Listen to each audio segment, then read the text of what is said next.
Hello everyone, good morning. কেমন আছো সবাই? আশা করছি তোমরা সবাই খুব ভালো আছো।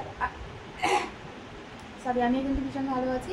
তো যাই হোক, এখন সময় হলো দেখো 6:45 বাজে। 6:45 বাজে আর এখন আমি স্নান করে এলাম। স্নান করে এসে এখন রেডি হচ্ছি। আর কোথায় যাচ্ছি না যাচ্ছি সমস্তটা তোমাদেরকে রেডি হওয়ার পরে এসে বলছি। আর আজকে হলো সোমবার, ঠিক আছে? চলো রেডি হয়ে নিই।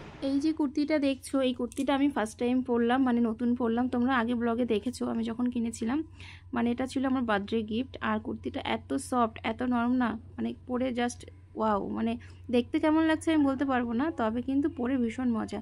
যাই হোক, চলো এবার আমি রেডি হচ্ছি। হ্যালো বন্ধুরা, তো দেখো আমি পুরো ফুল রেডি। আর এই কুর্তিটা পরে আমাকে কেমন লাগছে অবশ্যই একটু কমেন্ট করে জানিও। আর আজকে নিয়েছি হচ্ছে এই ব্যাগটা। এই ব্যাগটা এই যে এরকম ভাবে নেব। আর তার সঙ্গে আরেকটা জিনিস নিয়েছি, এটা হচ্ছে এই একটা ব্যাগ হচ্ছে। আর তার সঙ্গে এটা হচ্ছে সেই তারাপীঠ গেছিলাম, তো তারা মায়ের যে ফটোটা এনেছিলাম একবারে নিয়ে যাচ্ছি, কারণ আজকে তো হচ্ছে গৃহপ্রবেশ। তো একবারে তারা মায়ের ছবিটাও মানে রাখবে, ঠিক আছে? তো চলো এখন আমরা ঝটাপট বেরিয়ে পড়ছি। আর তারা সবাইকে একটু দেখিয়ে দিই। এই দেখো তোমাদের দাদাভাই ঘুম থেকে উঠে দেখো মুখটা কেমন করে আছে। কি হলো, রাগ করে আছো কেন? হ্যাঁ ওই রাগ করে আছো কেন? অ্যাকচুয়ালি কালকে ওষুধ খেয়েছে, ওষুধ খেয়ে না ওর প্রচণ্ড ঘুম পাচ্ছে, ওর জন্য মুখটা ওরকম বাংলার পাঁচ করে বসে আছে, ঠিক আছে? আর বিছানাটা কোনো রকম গোছালাম, গুছিয়ে এখন বেরোবো। চলো আর লেট করা যাবে না। এখন সময় হলো 7:15 হয়ে গেল। আমাকে 8:30টার মধ্যে যেভাবে হোক পৌঁছাতেই হবে। এনি হাও এই ব্যাগটা তুমি নিয়ে আসো তাহলে। হ্যাঁ, এই ব্যাগটা একটু নিয়ে আসো আর ফ্যানটা বন্ধ করে দিয়ে আসো। ওই ওই ওই ব্যাগটাতে কিছু আছে নাকি? ওই যে ওপরে কালো ব্যাগটাতে, এই ব্যাগটা তুমি একটু নিয়ে আসো। দেখো ছাতা নিতে ভুলে গেছিলাম। এই বর্ষায় সবথেকে যেটা আগে লাগে সেটা হলো ছাতা, সেটাই আমি ভুলে গেছিলাম, ঠিক আছে?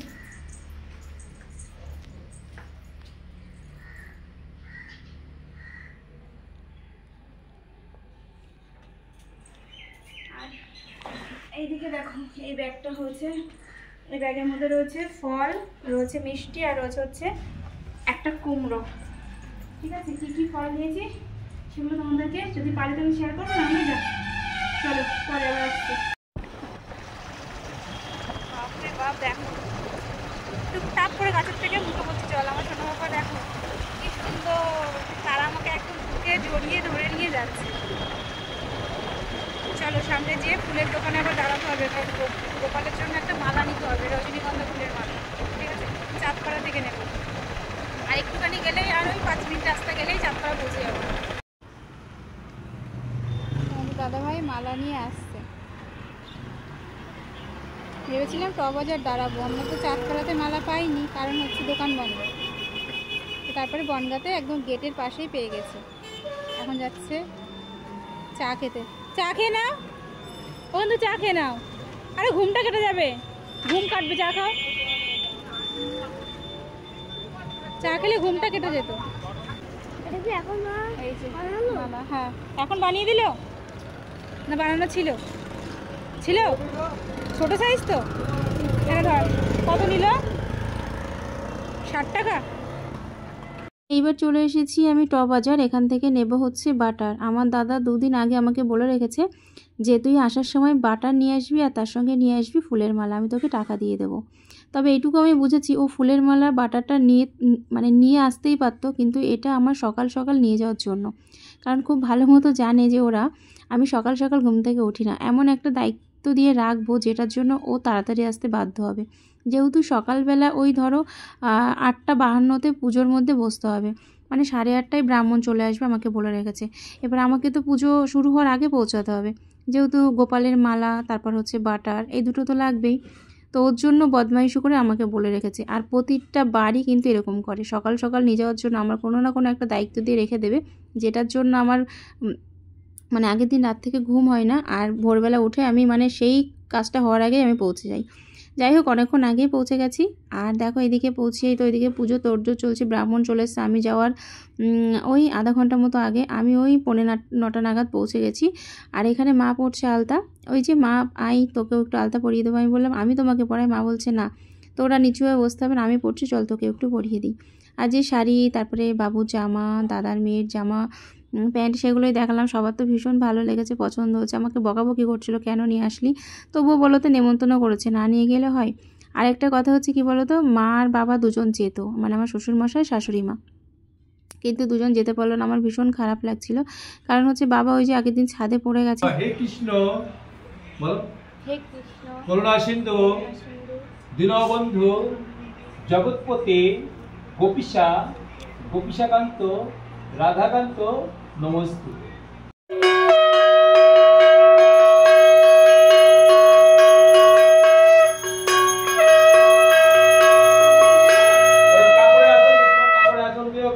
তারপর দেখো এখানে হচ্ছে মানে বৌদি অনেক রকমের ভোগ রান্না করেছে, সেই 3টের সময় উঠে অনেক কষ্ট করে করেছে। আমাকে তো প্রচণ্ড বকাবকি করছিল, তুমি আগের দিন কেন এলে না। আমি আগের দিন কেন আসিনি বলো তো, কারণ আগের দিন আমি জানি যে হচ্ছে বাবা মাকে নিয়ে সকাল সকাল যাব, কিন্তু ওই যে বাবার কোমরে ব্যথা, তার জন্য যেতে পারলো না। এদিকে আমার ঘরেও গোপু রয়েছে, ঝুলন বলে কথা, ওর জন্য আর আসা হলো না। ঘুম থেকে উঠে হচ্ছে 8টা থেকে 8:30 জোর 9টা, আর আজকে আমি ঘুম থেকে উঠেছি সকাল 5টার সময়। 5টার সময় উঠে আমি 8টার মধ্যে চলে এসেছি হচ্ছে বনগা, মানে ওই প্রায় 30 কিলোমিটার দূর আমি চলে এসেছি 8টার মধ্যে, মানে ভাবতে পারছো।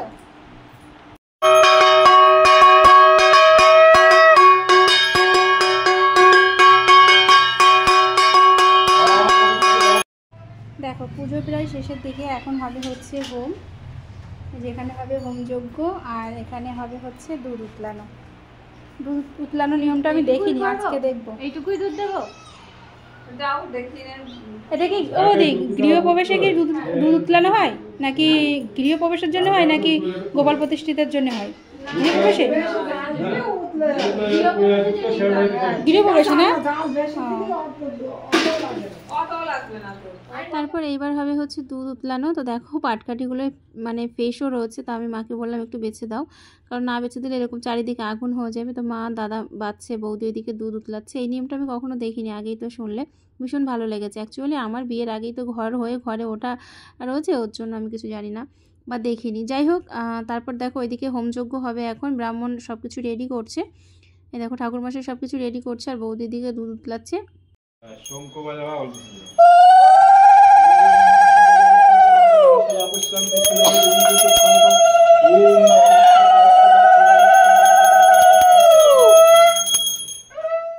এই দেখো আমাদের গোপু সোনা, কি মিষ্টি লাগছে না গোপু সোনাকে দেখতে। আর আমি একটা বড় মালাই কিন্তু এনেছি। আর যাই হোক, বৌদি ভোগে এখানে অনেক কিছুই করেছে। এখানে করেছে লুচি, সুজি, তারপরে হচ্ছে নাড়ু, তালের বড়া, তারপরে আছে পোলাও, আলুর দম, ফল তো রয়েছেই, তার সঙ্গে ছিল আর কি সিন্নি ছিল, যেহেতু লক্ষ্মীনারায়ণ পুজো হয়েছে। তারপরে ছিল খই, তারপরে ছিল কি ছিল ভুলে গেছি, দেখেছি এই মুহূর্তে আমার মনে পড়ছে না। অনেক কিছুই, মানে অনেক কিছুই করেছিল, ভীষণ ভালো লেগেছে। এখন বসেছি আমি প্রসাদ খেতে, কিছুক্ষণ আগে পুজো শেষ হলো, সবাইকে প্রসাদ দিয়ে একদম লাস্টে আমি বসেছি। আমি বেশি কিছু নিয়েছি, একটু খিচুড়ি, একটু লুচি সুজি, একটু পোলাও, আলুর দম, আর একটা নাড়ু, একটা তালের বড়া। ঠিক আছে, চলো, প্রচণ্ড খিদে পেয়ে গেছে, খেয়ে নিই। 11টার বেশি বাজে এখন। ওইদিকে তো ঠাকুরের জন্য খিচুড়ি ভোগ করেছিল, আর এইদিকে সবাইকে প্রসাদে দেওয়ার জন্য 1 কড়াই মতন খিচুড়ি হচ্ছে। মানে খিচুড়ি আমার বাবা আর মা দুজন মিলে রান্না করবে, আর আমার বৌদি আছে, আমি আছি, সবাই মিলে হেল্প করব। আর আমার বাবা না খিচুড়ি রান্না করতে প্রচণ্ড ভালো পারে, মানে এত টেস্টি হয় যা ভাবনার বাইরে। যাই হোক, আমি বলছি যে মা দাও, আমি একটু ভিডিও করে নিই আর একটু নাড়িয়েও দিই, আমার ভালো লাগবে করতে, মানে আমার ইচ্ছা করছে করতে। মা বললো ঠিক আছে কর। তো ডালটা আর আলুটা একসঙ্গে ভাজা করে নিচ্ছে। আমি এইটা না কখনো দেখিনি যে ডাল আর আলু একসঙ্গে ভাজা করে, যেহেতু বাবু অনেক জায়গায় খিচুড়ি রান্না করে, বাবুর এই খিচুড়ি রান্না করার নলেজটা অনেক বেশি, বাবুর থেকে শিখলাম। আর আমি কিন্তু আমার বাবাকে বাবুই বলি, ঠিক আছে। তো দেখো ডাল আর আলুটা একসঙ্গে ভাজা করে নিচ্ছি, বেশিক্ষণ করতে পারছিলাম, আমার প্রচণ্ড গরম লেগে যাচ্ছিল। দেখো পুজো হয়ে গেছে, প্রসাদ খাওয়া হয়ে গেছে, এবার হচ্ছে 1 কড়া মতো খিচুড়ি হবে, ঠিক আছে। যেখানে রয়েছে চাল ভেজানো, এখানে রয়েছে কুমড়ো দিয়ে 1 কড়া খিচুড়ি হবে।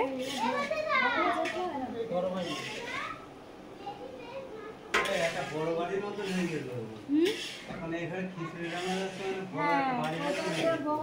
খিচুড়ি তো রেডি হয়ে গেছে, এত টেস্টি হয়েছে না তোমাদেরকে কি বলবো। যাই হোক এখন সবাই একে একে প্রসাদ নিতে আসছে, আর এদিকে আমরা সবাই মিলে গল্প করছি। বৌদি বাপের বাড়ি থেকে এসছে, আর এদিকে বাড়ির সবাইকে ডেকে মানে নেমন্তন্ন ছিল খিচুড়ি খাওয়ার জন্য। তো সবাই আমার দাদা বৌদি জ্যাঠা পিসি টিসি সবাই এসছে, আরও বাড়িতে যারা দাদা ভাই বোন ভাইপো ভাইজি যারা যারা আছে সবাই মিলে এসছে। আর সবার লাস্ট একদম আমি খেতে বসেছি, মানে এই যে বৌদি জেঠিমা মা সবাই বসেছে, আর লাস্টে একদম আমি আর আমার বাবা দুজন মিলে বসেছি।